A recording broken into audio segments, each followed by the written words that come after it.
Hey guys, welcome back to my channel. My name is Mary. I'm going to be doing a different type of video. Normally here I'm talking about different types of books I've read, or like doing like a tag or a vlog. Today I'm going to be talking about something that really aggravates me, and that is the United States educational system.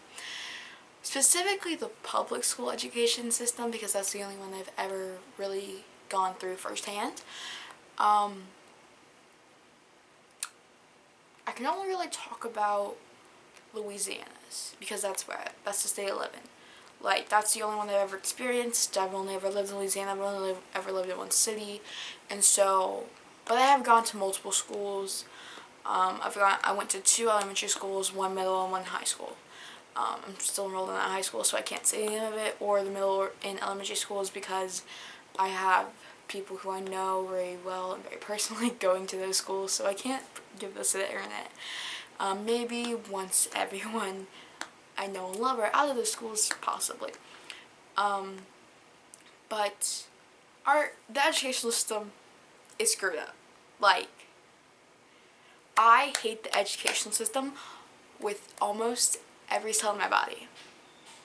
There are a couple things I love about I love about my education system. It's introduced me to people of different ethnicity,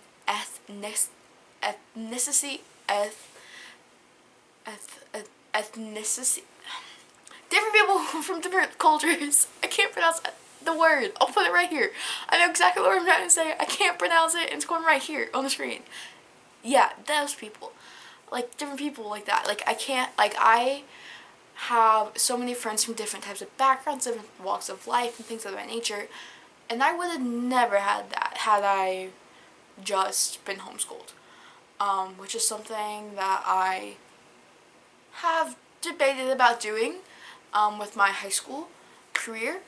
It's not happening because I only have 1 year left, and it's supposed to be my easy year. I'm taking 4 AP classes, or as of now, only 3. Hopefully 4 in an honors, and then the rest is just throwaways. But I mean, I have met so many people who I would have never met otherwise.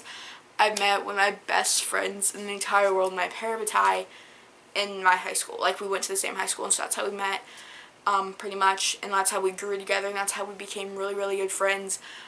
We went to our school shows together. I've like gone to her house to hang out and stuff. I went with her to drop her off when she went to the airport to leave for the entire summer. Like we were really good friends, and it was because our relationship was able to grow throughout high school. It's introduced me to authors I would have never known about, and introduced me to the selection, and introduced me to the Poet-X, our library, and actually like gave me the book, said you need to read this, is a really good book. So I read it. I heard about Long Way Down That Way, which is a book I actually really, really enjoyed, and I very much enjoyed the ending, and I thought it was so clever, and I loved it so much. Through my school, that's how I heard about Anger is a Gift, because it was one of the books I could read, and I had read all the other ones, and I wanted to read that one. That's how I heard about The Hate You Give, which brought me on to loving Angie Thomas's books. Like, it's like introduced me to so many different things. But my problem with my school is not the teachers. The teachers are why I love my school. It's why I got up at 5 a.m. I got on 2 different buses every day, 4 bus rides total, and I went and I suffered for 3 years. I took AP Push, I took AP Lang, I took AP US Government and Comparative, which is AP US Government and also Comparative Government in 1 year. Normally you just AP Gov in 1 year. That sole course for that in semester, and it was an awesome class, and I loved that class to death. Had one of my favorite teachers for that class. You know who you are. Probably not watching this video, but I mean, I don't care. I found so many teachers I enjoyed. I figured out that I was addicted to math. I literally was on our math team for a little bit, but then it all went downhill So hopefully this next year we can bring it back up. I got into Youth and Government Club, which is where I got to talk about politics with other people who cared, who were my age, who cared and had the same things and care the same things as me.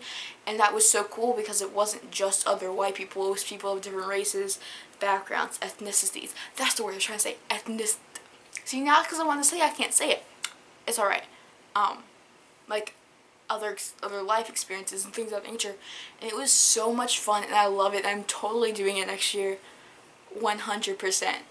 I've actually already started working my bill because it didn't make it last year and I wanted to make it because I was unprepared and I'm not going to be this year. So yeah, but yeah. I mean, there are so many things about my school that I love, but the things that I don't love about my school, it's either I don't like, I either love it or I hate it when it comes to things about my school. So there are so many things I love, and there are like 3 things I hate, but those 3 things weigh so much in the scheme of things. So like there are basically 3 things I hate. I actually don't know. I've never actually talked about them out loud, besides to my friends on a FaceTime. So I hate the faculty, so the administration. They don't make sense to me. They don't explain things to us students. They don't ever tell us, and when they do tell us, they don't give us the entire information, which really bothers me because we are 13, 14, 15, 16, 17, 18. We are the older, the upperclassmen. Some of us are literally adults. And you're still lying to us and acting like we're 5. We know I go to a magnet school. So that means that if I've made it to my junior year, and I've made it through junior year, that means I have to be somewhat smart. Because you have to you have to either take APUSH, AP Lang, they're narrowing it down to where you have to take pretty much all AP classes. Except for ones with the end of EOC, so end of course. Other than that, you have to take AP classes. So I am the last class at my school to go through and not have an only AP option for anything besides a class within the end of course. So that's our maths, that's geometry and algebra, I'm pretty sure, your sciences and stuff like that. So you have to be really smart to be at my school. You have to actually care about yours, have to actually work for them. And so you have these kids who put their blood, sweat, and tears into making it out to school, but you aren't clear with them about what you're doing. They aren't clear with us about what to do if an intruder comes in. My school is not clear at all about anything like that. I just pray that I'm on the 3rd floor because 3rd floor has a lot of safe classrooms and other floors don't. They don't tell us about when we have half days or anything like that. They don't tell us what to do until the day of. They don't tell us what classes we're going to for half days until the day of. Sometimes they tell us the night before, but it's always at midnight, so you have to pay attention in the mornings. And then they'll tell you at 6 a.m. But I leave my house at 5:45. I left at 5:45 every morning. So it was too late for me. I couldn't grab my stuff. That's literally something I hate.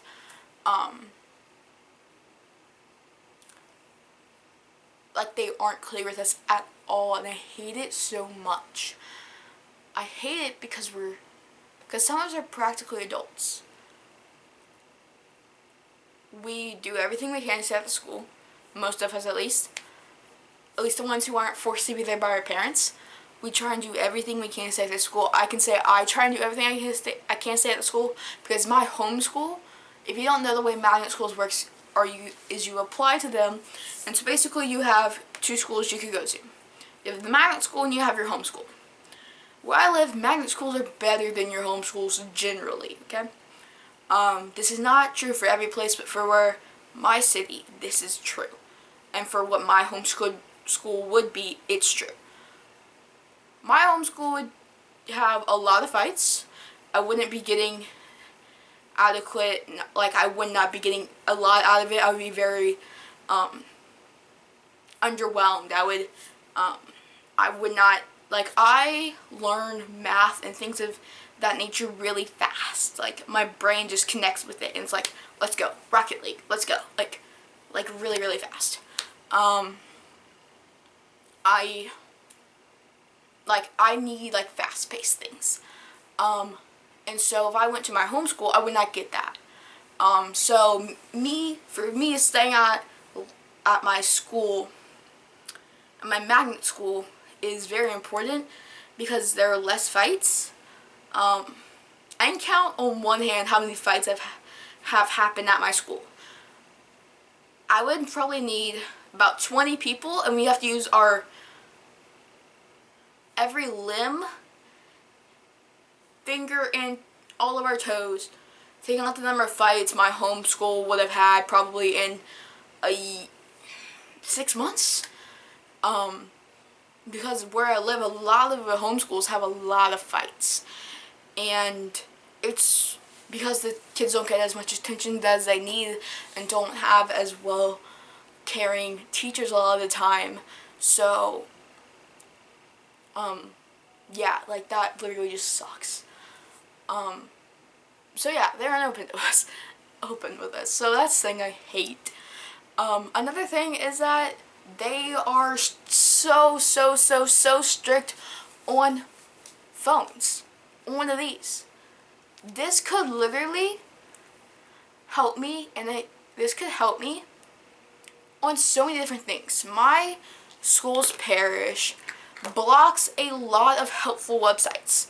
They block articles I need to read. They block videos I need to watch on YouTube. They've like at one point blocked Khan Academy from us. They sometimes block our emails. And so I think this is a very helpful tool that we could be using in schools that we aren't more often. And I feel like in magnet schools, they're like, no phones, no, none, never, ever, never phones, ever. And this is very, very true for my school. They have a set time, and so once that time hits, you can't be on your phone till the last bell of the day rings. Even then, they don't even want you on it. They'll take your phone away if you're on it before you leave the building. They can't take it because it's after the final bell, but they say that to try and keep you off of it. I don't go for it. But, I think this could be such a helpful tool in so many different situations, because you could, like, text your friends, like, hey, what was the article we were talking about where it discussed, like, the policies that Biden was talking about, or you could look up a translation for something that no one else knows, and you could learn more, and you could do more by using this than having to use a computer that has everything blocked. Like, this is such advanced technology that majority of us have at our fingertips. So, also, it helps a kid who might not have one be able to do their homework and be able to get things done faster, because they don't have to use school Wi-Fi. They can use mobile data, and you can give them a hotspot so they can actually get stuff done. Like, this can be so helpful in so many different situations. Yet, schools act like this is poison and act like this has never been used in a school before. When I have friends who go to homeschools because they don't want to go to a magnet school, which I don't care what school my friend goes to. I just know for me and for my brain, I need a fast-paced class. I'll give you an example. I am at a magnet school, which means that we are taught things faster and we're held to a higher expectation. Within my school, we have a thing called NHS. This is around the country, National Honor Society. I'm in that. And so that's the top of the top at a magnet school. So my brain works really, really fast. You're able to tell by how fast I'm talking. Like, it's just like that. And so that's totally off topic. At my friend's homeschool, they're allowed to be on these in between classes. They're allowed to be on these when they're in the hallways. If it falls out during class, it's not a giant deal. They pick it up, put it straight in their pocket, and get back to the lesson. How? Because they don't care about phones. They realize that this isn't a harmful thing. This can be such an amazing thing. While I understand that there are things that there are precautions that we need to take, like you can make it so where they have a thing called Good Guardian on your phone, which is where teachers and administrators can watch what you're doing on your phone. You can block things like Snapchat, Instagram, Twitter, Fortnite, I think Fortnite has an app, Tumblr, Pinterest, things of that nature. Like, block the stuff you don't want us on. But don't go blocking websites that could literally help us in a class. Because I feel like people are so worried about what we see, and it's like, we have this. We have everything we could ever want to see, or not want to see, at our fingertips. And they're so afraid of this. And I don't understand it. And I really, really hope that it stops. When you're not allowed on your phone, you check it more often. It's like when you are on a plane. When you're not supposed to be on this, because it could literally wreck the flight, you want to be on it more. So, like, yeah, that's how I explain when to be on my phone at school. I don't really want to be on this. I honestly try not to spend a lot of time on this. But there are days where, like, it's all I do because I can and I want to. And then whenever I go to school the next day, it's like, oh, I want to be on this 24/7 because I'm not allowed to be, and so I want to defy people, and this is what I want to do. And so I think it's that mindset of not being allowed on it that makes you want to be on it. And I want to change that. I want to make it to where this is not feared by administration and by teachers. I feel like teachers aren't afraid of these. My favorite teacher of all time will literally be like, put it back in your pocket. Basically you got 2 warnings. Put it back in your pocket, put it in your backpack. And then he took it. Because it's like, no, I already told you. Because our school's thing was you can't be seen. And so he was a little bit more lenient with it. And so, yeah. But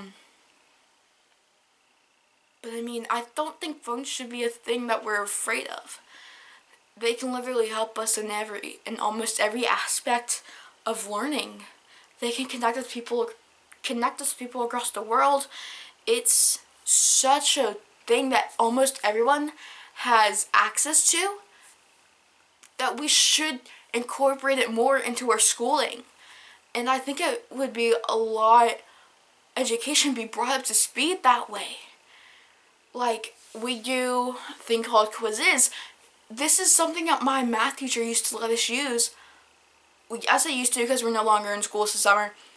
To answer those questions if your computer had died, use this. Like, you can do Kahoots, which is basically a review game. There are 1,000 different ways you can use it. And I think it's so stupid for us to not be using what we're given and what we have access to. It's like an astronomer trying to study the stars without a telescope. Their most helpful asset they're not allowed to use. And in my eyes, this is what this is. Especially for my parents when they block almost everything that we could possibly be using. And I have to go to the teacher like, hey, I want to read an article, but I can't. So okay, I'll look it up on my phone. I want to check and see if I have a book, but I can't get on the library's website through the school's server, so can I check on my phone?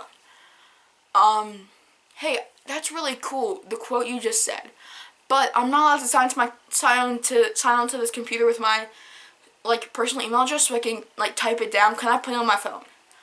Like, there are so many, or like, oh, that documentary sounds really amazing and really helpful for me in this class, but I don't have any place to write it. Can I text it to myself or to somebody so I can have it on my phone? Like, teenagers look at these all day. We look at these, especially during quarantine, we look at these a lot. And it's not because we don't want to, we want to. But these also help us so much. I read so many books on here that extend my knowledge And I do so much math work on my phone, it's unbelievable. Like, there's so many things that this helped me do that I think is so stupid that we're not allowed to use these in schools. And I don't understand. Maybe it's the fear that we're going to be looking at something we're not supposed to be. It's not as if we're going to have no consequences for being on our phone at all. I'm saying when we're at lunch and in between classes, we should be allowed to be on our phones. I went to the past Youth Life conference and someone had a meme bill, M-E-M-E. So basically this was a time during the day where students were allowed to relax. Whether that meant reading a book, running around the school for 20 minutes, looking at physical memes if that's what people wanted to look at. There was taking a nap, talking to my friends, studying if that's what relaxing looks like to you. Getting outside, basically taking a half hour to de-stress. Because the students in this world and in our society are so stressed already.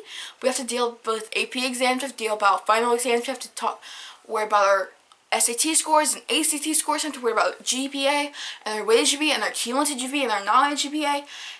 And everything, and it's so stressful that sometimes we don't ever get a chance, students, myself included, to de-stress. And so whenever you come home from a long night, it's like, oh, I can't de-stress right now because I have to do 5 hours of schoolwork, and I also have to eat dinner, and also I have to go to basketball practice because I love basketball and I'm coaching a team, not currently. But I don't want to not do that because I'm so stressed. But then I have to come home and I have to work for 3 more hours, and I have to do other things, and I have to take a shower, and I have to blow dry my hair, and I have to get ready, and I also have to read a book, an entire book before tomorrow because I need that for school. And nowhere in that day am I ever allowed to relax. And I think that would help people out so much. I think our administrators don't understand it because they never lived it. I think if administrators had to live what we go through every day, even just one day, they would understand a little bit more. I'm a transfer kid, which means I ride two buses, or I used to ride 2 buses every day, so 4 buses in total. A lot of the time these buses didn't have AC, and I live in the south, so it's really, really hot and really, really humid, and so it's a doozy. It's really hot. And so you have to be prepared for that, and to be on the bus with a ton of other people who are cranky because it's 5 a.m. or 6 a.m. Yeah, I don't know this thing on stress. Yeah, we got a lot of stress. I got distracted. Yeah, I think administrators don't understand what we get through a lot of time. I think my rant is over. I really hope my rant's over. Random thing, because this is going on my channel at some point. I don't know when. Probably while I'm at camp, because I won't be able to film and edit and post things while I'm there. If you would like a podcast, me talking about this stuff instead of on my YouTube channel, just randomly, let me know, because I've been thinking about starting one. It would probably end up being me and my friend, and we just talk about issues that we really think is important in our world, and we really don't hear people talking about much, or if we do hear, we don't like that opinion, or sometimes we'll agree with that opinion, we just want to talk more about it. Because me and my best friend in the world, my parabatai, we talk about a lot of different things. We talk about the Black Lives Matter movement, we talk about teachers, we talk about stress in our world, we talk about testing, we talk about anxiety, we talk about phones, we talk about almost everything. And it's very fun for me because I like thinking and I like talking about things, like figuring out what my opinions are. I like finding out if I have different opinions of her or the same opinion as her. And so, yeah, it's a lot of fun for me to do that type of stuff. Possibly a podcast in the future, but I would need a better mic, and she would have to get a computer for it to work, or we have to wait until COVID-19 is all over because she is immunocompromised, and so it's really hard for me not to be able to see her and hug her and stuff, and so that's so it honestly really sucks, and we'd normally talk about that stuff anyways. but we just be filming it and putting it on, we put the videos itself on this channel. We also have a podcast that go up somewhere. We probably end up using Anchor because I'm doing a lot of research into it because I am, like, very much thinking about it. I think Anchor would be the way I'd go, and then we just, like, do it into there, and then it goes out from there. Basically, it's how it works. So you have, like, a hosting website. I've watched a lot of videos on this. So basically, you have, like, a hosting website, and you upload your podcast there, and then they send it out to other people. So they send it out to, like, Google Play, Spotify, iTunes, any other podcast ones I can't think of the other ones. Most ones I use are, I normally just watch podcasts on YouTube, actually, because I like being able to see what they're talking about and stuff. So yeah. That was my rant. It's not what I normally post on here. I just wanted to ramble. I wanted to rant about my education system being sucky. And so I did. And it was a lot of fun for me. I'll see you guys in my next video. I'll see you guys in my next video. Peace out.